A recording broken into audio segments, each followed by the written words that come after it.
Hello YouTubers and welcome to yet another beer review with me, Peter the Master of Puppets, outside in the snow.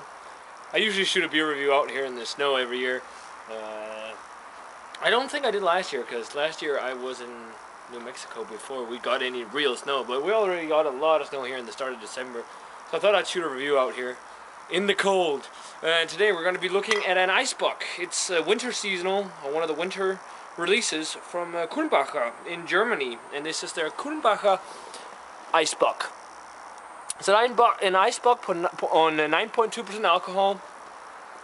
I've had this before, but it's been a long time. It's basically what they do with an Eisbock is that they take a regular doppelbock and then they freeze distill it. So the freeze liquid that comes out is a more intense, rich and sweet, a little more alcoholic flavor, and then they bottle that.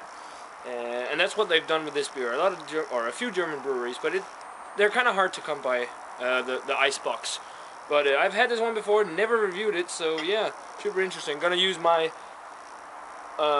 Lobo's mug from New Mexico because I haven't used that in a long time, and I don't really get the chance to use mugs on these reviews. So yeah, I thought I'd use it. But let's get the Eisbock cracked open here. So yeah, let's get it poured here. I feel like Simon now, going close to the camera pouring, because I never do this, and we can give it a real vigorous pour in this glass because it's huge. Maybe a little too vigorous there because that's a huge head, but we got it poured. Huge 4-finger head if you measure properly. But yeah, definitely looks like a nice Eisbock, and you could kind of smell it when I started opening it. It's a nice brown, kind of ruby red color, maybe like mahogany almost. Nice, huge, kind of beige looking head. Let's check out the aroma on this one. Yeah, super malty, malt balm, very sweet. I get a lot of caramel and toffee notes. Touch of alcohol, a little bit of like sweet grain, almost like a sweet doughy breadiness. But lots of caramel and toffee, raisins, figs, almost like sugar-coated or sugar-coated like figs or something like that, like with brown sugar or something. Like almost a little bit of a burnt sugar note in there, but I smell less alcohol than I remember, but man, it's so caramelly and sweet. It smells super sweet. Not super complex beer. Well, complex for a German one. I'd love to see an Eisbock barrel aged one time, but yeah, it smells really nice, so let's give it a taste. Cheers. Definitely sweet.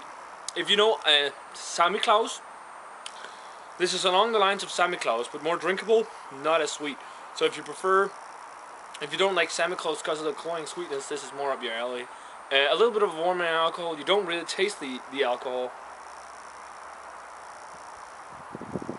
For lager, doppelbock is a lager. It has a kind of a higher side of medium mouthfeel, kind of creamy. I get a lot of like almost spicy rye character in there, but also a lot of that caramel and toffee, almost like a pudding kind of caramel, like sticky pudding almost.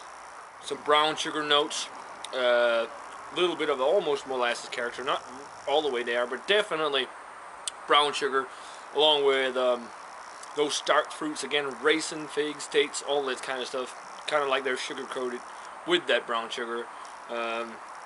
It's really nice, and it's really actually fairly complex. The more you sip on it, the more complexities you get. And it has a little, almost the same kind of, like an alcohol-y, almost rum feeling, or rum cake, or something like that. It's a really nice doppelbock, or Eisbock, sorry. A beer you don't see around too much. Definitely worth a go if you can get it. It's cheap. I think I paid like $3 or something like that for a bottle like this, and that's really cheap in Denmark. Even for German beer, that's cheap. But yeah, good stuff. Not a mind blower per se, but really, really solid. So rating wise for the Kulmbacher Eisbock, I'm gonna go 88 on this one, close to 90. I think I prefer Schneider's Weizen Eisbock a little more because it's more complex, because it has a yeast tones from a Weizenbock. But this is still really nice, super wintry, definitely warming out here in the cold. So definitely check out the Kulmbacher Eisbock if you can get it. Remember to let me know what you think of it if you've had it, guys. As always, remember to comment, subscribe, check out the Facebook fan page and Twitter. And I'm going to say cheers. I'm going to see you guys in another beer review.